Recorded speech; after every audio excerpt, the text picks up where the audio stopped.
ನಮಸ್ಕಾರ, ರಿವ್ಯೂ ಚಾನಲ್ಗೆ ಸ್ವಾಗತ. ನಾನು ಸೌಖ್ಯ ಗಾಂವ್ಕರ್. ಈಗ ಬಿಜೆಪಿ ಕಾಂಗ್ರೆಸ್ ಸರ್ಕಾರದ ವಿರುದ್ಧ ಮುಗಿಬೀಳ್ತಾ ಇದೆ.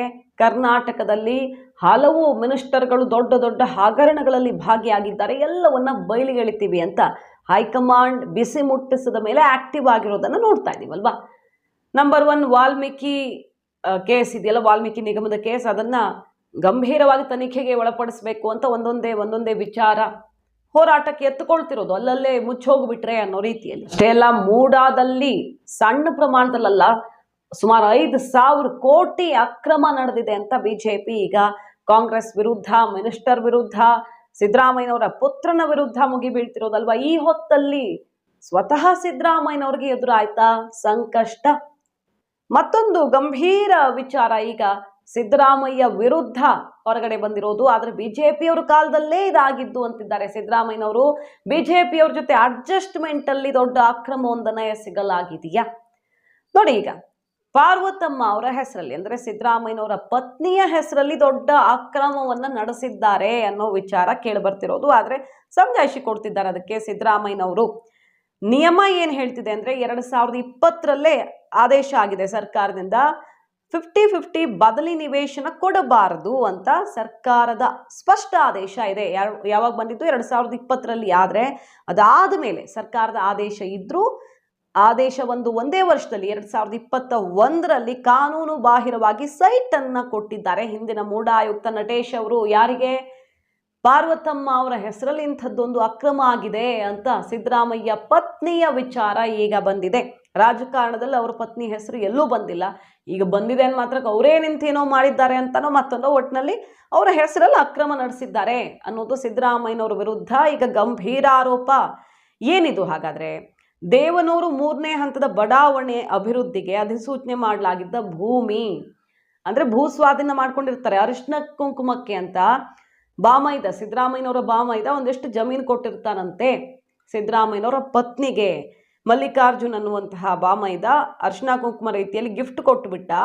ಆದ್ರೆ ಆ ಜಮೀನನ್ನ ಮೂಡಾದವರು ತಗೊಂಡು ಏನೋ ಬಡಾವಣೆ ಮಾಡೋದಕ್ಕೆ ಅಕ್ವೈರ್ ಮಾಡ್ಕೊಳ್ತಾರೆ, ಭೂಸ್ವಾಧೀನ ಆಗುತ್ತೆ. ಆ ಹಂಚಿದ ಮೇಲೆ ನಮಗೆ ಜಮೀನು ಇಲ್ವಲ್ಲ, ಅದಕ್ಕೆ ಬದಲಿಯಾಗಿ 50-50 ಕೊಡ್ತೀವಿ ಅಂತ ಹೇಳಿದ್ರು.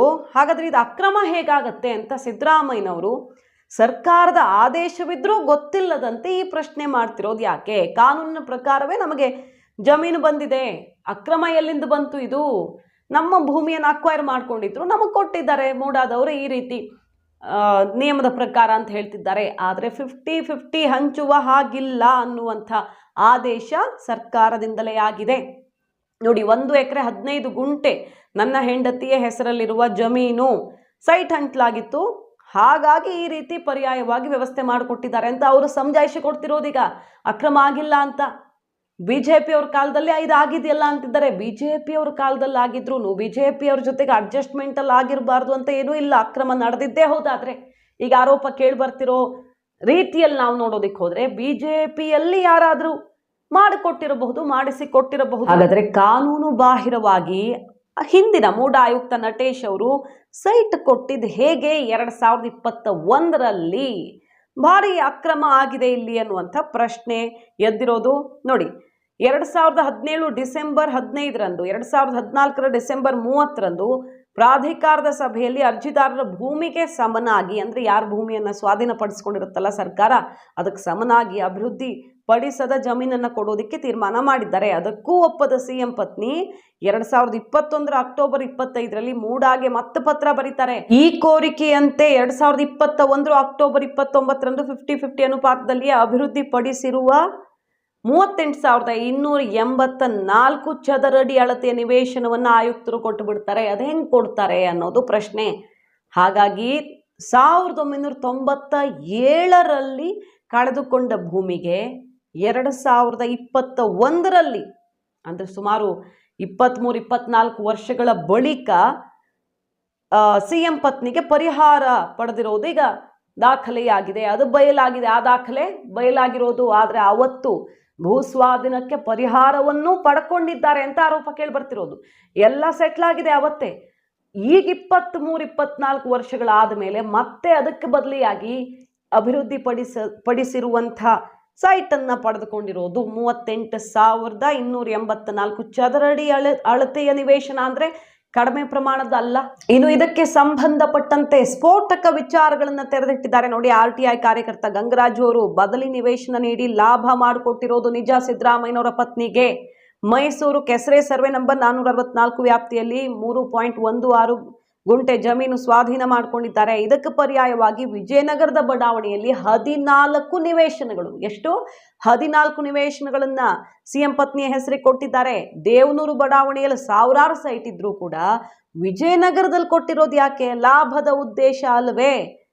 ಹಾಗಾಗಿ ಮೂಡಾದ 50-50 ಹಗರಣದಲ್ಲಿ ಸಿಎಂ ಪತ್ನಿ ಭಾಗಿಯಾಗಿದ್ದಾರೆ. ಆರ್ಥಿಕ ಲಾಭ ಆಗಿರೋದು ಹೌದು, ಅವ್ರಿಗೆ ಈ ಮೂಲಕ ಮಾಡಿಕೊಟ್ಟಿರೋದು ಹೌದು ಅಕ್ರಮವಾಗಿ ಅಂತ RTI ಕಾರ್ಯಕರ್ತ ಕೂಡ ದಾಖಲೆಗಳನ್ನ ಸಿಡಿಸಿರೋದು.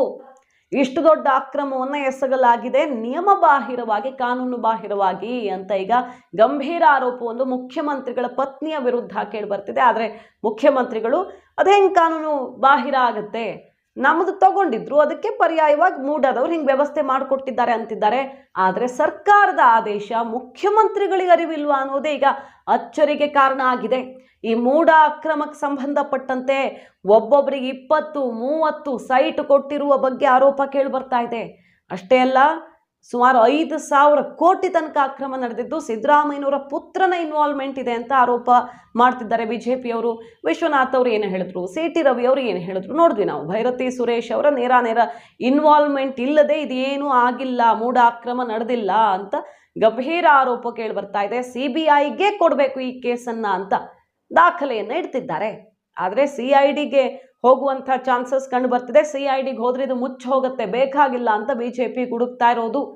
ಈ ಅಕ್ರಮ ಸದ್ದು ಮಾಡ್ತಿರೋ ಹೊತ್ತಲ್ಲಿ ಸಿದ್ದರಾಮಯ್ಯನವರ ಪತ್ನಿಯ ಹೆಸರು ಬಂದಿರೋದು ಈಗ ಹುಬ್ಬೇರಿಸುವಂತೆ ಮಾಡಿರೋದು. ಮಾಹಿತಿ ನಿಮ್ಗೆ ಇಷ್ಟ ಆಗಿದ್ರೆ ಮಿಸ್ ಮಾಡ್ತಾರೆ ನಮ್ಮ ಚಾನಲ್ನ ಸಬ್ಸ್ಕ್ರೈಬ್ ಮಾಡಿ, ನಿಮ್ಮ ಅಭಿಪ್ರಾಯ ಕಮೆಂಟ್ ಮಾಡಿ ತಿಳಿಸಿ. Thank you.